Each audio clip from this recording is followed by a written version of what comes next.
like it soon.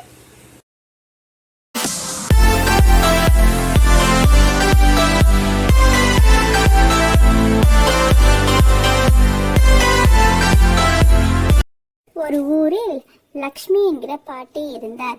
அவருக்கு வடை என்றாலே மிகவும் பிடிக்கும். அதனால் அவர் வடை சுட்டு கொண்டிருந்தார். அப்பொழுது அந்த வழியாக ஒரு காகம் வந்தது.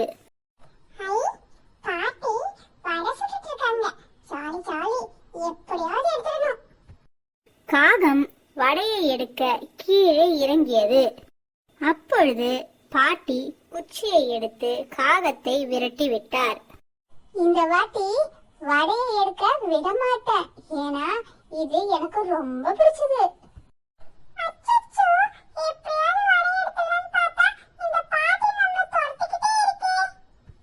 சிறிது நேரம் கழித்து பாட்டி வடை முழுவதையும் சுட்டுக்கொண்டு உள்ளே எடுத்து சென்றார். காகம் ஏமாந்து போய் மரத்தில் உட்கார்ந்திருந்தது. சிறிது நேரம் கழித்து உள்ளே சென்ற பாட்டி வெளியே வந்தார். உன்னை பார்த்தா பாவமா இருக்கு, இந்தா நீயும் சாப்பிடு. பாட்டி காகத்திடம் 2 வடைகளை கொடுத்தார். பாட்டி, நீங்க ரொம்ப நல்ல பாட்டியா இருக்கீங்க. நானே எடுத்திருந்தா எனக்கு ஒரு வடை தான் கிடைச்சிருக்கும். நீங்க கொடுக்கவே எனக்கு 2 வடை கிடைச்சிருக்கு. ரொம்ப சந்தோஷம் பாட்டி.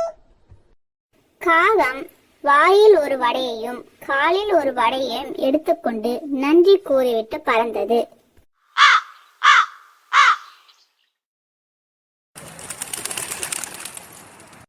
சிறிது தூரம் கழித்து காகம் ஒரு மரத்தில் மேல் போய் உட்கார்ந்தது.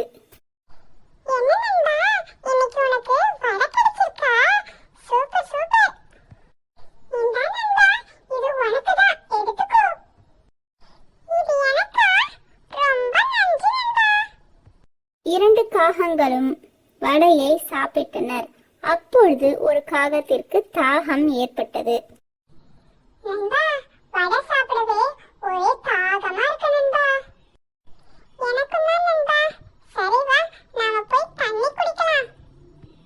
இருவரும் தண்ணீரை தேடி சென்றனர். அப்பொழுது அங்கு ஒரு பானையில் சிறியதளவு தண்ணீர் இருந்தது. இந்த பானையில கொஞ்சம் தண்ணி தான் இருக்கு, அது என் மூக்குக்கே எட்டல. இப்ப என்ன பண்ணலாம்? இருவரும் யோசனை செய்தனர். பானையின் அருகே சிறிது கற்கள் சிதறி கிடந்தன. அந்த பானையில இந்த சிதறி கிடக்கிற கற்களை நாம எடுத்து ஒண்ணா போடலாம். ஒண்ணு நீ போடு, ஒண்ணு நான் போடுறேன்.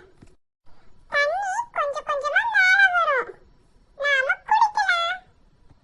ஓ, அப்படியா விஷயம்? சரி சரி, நானும் கல் எடுத்து போடுறேன். ஒரு கல்லை நீ போடு, ஒரு கல்லை நான் போடுறேன்.